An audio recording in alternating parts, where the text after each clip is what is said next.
আমরা আজকে দুনিয়া দুনিয়া বলে এত পাগল হয়ে গেছি। আমরা দুনিয়াদারি করতে করতে আমরা দুনিয়ার প্রেমে এত মশগুল হয়ে গেছি। আমরা শুধু টাকার পিছে ছুটছি, আজকে শুধু দুনিয়ার পিছে ছুটছি। আমাদের কত ওয়াক্ত নামাজ কাজা হয়ে যাচ্ছে।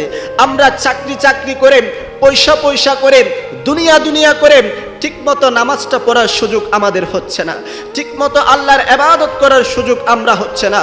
ও দুনিয়ার মুসলমানরা, অন্তরের কান লাগিয়ে শুনুন, আজকে যেই দুনিয়ার জন্য আপনি পাগল হয়ে গেছেন, আমার আল্লাহ বলছেন, যুইয়িনা লিন-নাসি হুব্বুশ শাহাওয়াতি মিনান নিসাই ওয়াল বানিনা ওয়াল কানাতিরিল মুকান্তারাতি মিনাজ যাহাবি ওয়াল ফিদ্দাতি ওয়াল খাইলিল মুসাওয়ামাতি ওয়াল আনআমি ওয়াল হারসি যালিকা মাতাউল হায়াতিদ দুনিয়া। ও আমার বান্দা, শোনো, আজকে দুনিয়ার নারী, বাড়ি, গাড়ি, সম্পদ, ধন দৌলত, এই দুনিয়ার চাকচিক্যের প্রেমে তুমি পড়ে আমি আল্লাহকে ভুলে গিয়েছো। মনে রাখবা, এই দুনিয়ার সবকিছু মাতাউল হায়াতিদ দুনিয়া, এগুলো দুনিয়ার কোন স্থায়ী সম্পদ। ওয়াল্লাহু ইনদাহু হুসনুল মাআব, আমি আল্লাহর কাছে এর চেয়ে সর্বশ্রেষ্ঠ দামি আশ্রয়, দামি সম্পদ রয়েছে। জোরে বলেন সুবহানাল্লাহ। আমার আল্লাহ বলছেন, ওমাল হায়াতুদ দুনিয়া ইল্লা মাতাউল গুরুর। ও আমার বান্দা, এই দুনিয়ার প্রেম, এই দুনিয়ার চাকচিক্য, এগুলো তোমাদের জন্য ধোঁকা, এগুলো তোমাদেরকে প্রতারণা দিচ্ছে।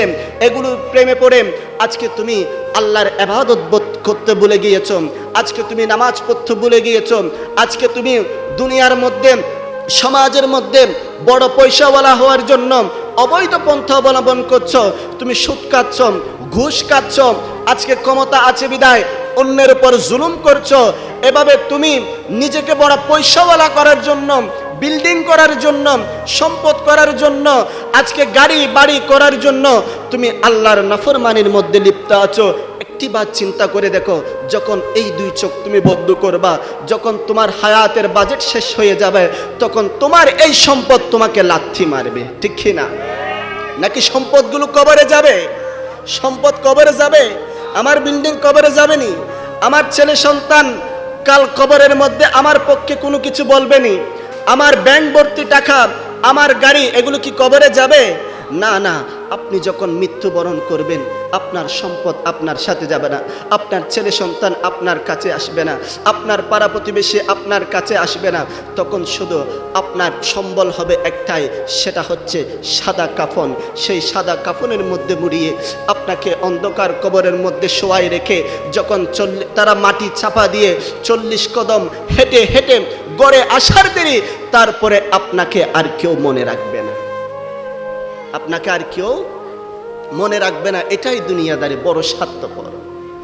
আপনি আজকে যেই পরিবারের জন্য দিন রাত একাকার করে দিয়েছেন, আজকে আপনি যাদের জন্য এত কষ্ট করছেন, প্রত্যেকেই যখন আপনি দুনিয়া থেকে চলে যাবেন, সবাই আপনাকে ভুলে যাবে।